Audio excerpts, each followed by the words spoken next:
चलिए रवि, वापस आपके साथ जुड़ेंगे। इस वक्त की बड़ी खबर का रुख करते हैं। कांग्रेस के लोकसभा चुनाव उम्मीदवारों की घोषणा से जुड़ी इस वक्त की बड़ी खबर। इस महीने के आखिर में हो सकती सीईसी की बैठक।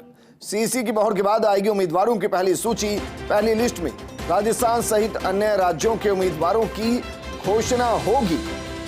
तो इस महीने के आखिर में हो सकती है सीईसी की बैठक और सीईसी की मोहर के बाद उम्मीदवारों की पहली सूची जारी होगी। कांग्रेस के लोकसभा चुनाव उम्मीदवारों की घोषणा से जुड़ी इस वक्त की बड़ी खबर। इस महीने के आखिर में हो सकती है सीईसी की बैठक और सीईसी की मोहर के बाद आएगी उम्मीदवारों की पहली सूची और पहली लिस्ट में राजस्थान सहित अन्य राज्यों के उम्मीदवारों की घोषणा हो सकती है। लेकिन सवाल यह कि राहुल गांधी राजस्थान आ रहे हैं, पूरी कांग्रेस उसमें लगी हुई है। राहुल गांधी के जाने के बाद क्या वाकई में एक ऐसा पैनल इतनी जल्दी राजस्थान में तैयार कर दिया जाएगा जिसपे से एक नाम पर मोहर लगा दी जाए? ये सवाल इसलिए क्योंकि अभी तो कांग्रेस इस असमंजस में पड़ी है कि कौन सा नेता रहेगा, कौन सा नेता नहीं रहेगा। मेरे सहयोगी दिनेश डांगी जुड़ गए हैं। दिनेश, क्योंकि लगभग 9 दिन है इस महीने में, उनमें राहुल गांधी का दौरा भी है, क्या वाकई में आपको लग रहा है कि इस महीने के अंत तक सीईसी की बैठक और उसमें राजस्थान से वो नाम चले जाए जिस पर एक राय हो, सिंगल पैनल हो और उनकी घोषणा कर दी जाए? जी देखिए, उम्मीदवारों के चयन के लिए क्लस्टर वाइज कांग्रेस ने स्क्रीनिंग कमेटियों का गठन किया था और उनकी विजेंद्र तमाम राज्यों में बैठक हो चुकी है और लगभग उन्होंने अपने जो पैनल है वो यहाँ पर तैयार कर रखे हैं।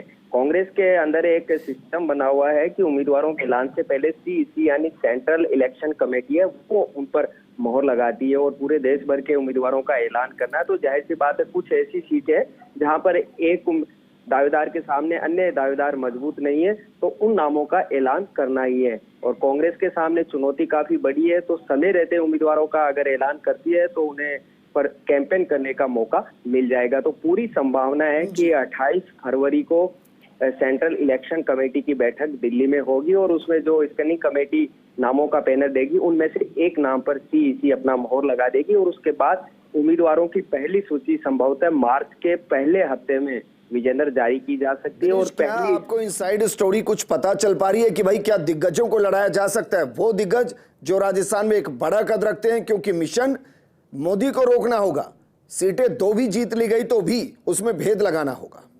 बिल्कुल विजेंद्र, इस पर लगातार अभी असमंजस बरकरार है, लेकिन राहुल गांधी है वो चाहते हैं कि चाहे भूपेंद्र हुड्डा हो, भूपेश बघेल हो या अशोक गहलोत, तो तमाम दिग्गज नेताओं को लोकसभा का चुनाव लड़ाया जाए। क्योंकि स्क्रीनिंग कमेटी के जो चेयरमैन है उन्होंने भी राज्यों में जाकर यही फीडबैक दिया है कि सभी कार्यकर्ता चाहते हैं कि सीनियर लीडर को इस संकट के दौर में लोकसभा चुनाव के रण में उतारा जाए। लेकिन सीनियर लीडर है विजेंद्र, वो चुनाव नहीं लड़ना चाहते हैं। तो खड़गे से अभी राहुल गांधी की इस मसले पर बातचीत जारी है, लेकिन सीनियर लीडर खुद चुनाव नहीं लड़ना चाहते, हाईकमान उन्हें चुनाव लड़वाना चाहता है और अभी इसको लेकर कोई फैसला यहाँ पर नहीं हुआ है। ठीक है दिनेश, शुक्रिया तमाम जानकारी हमारे साथ साझा करने के लिए।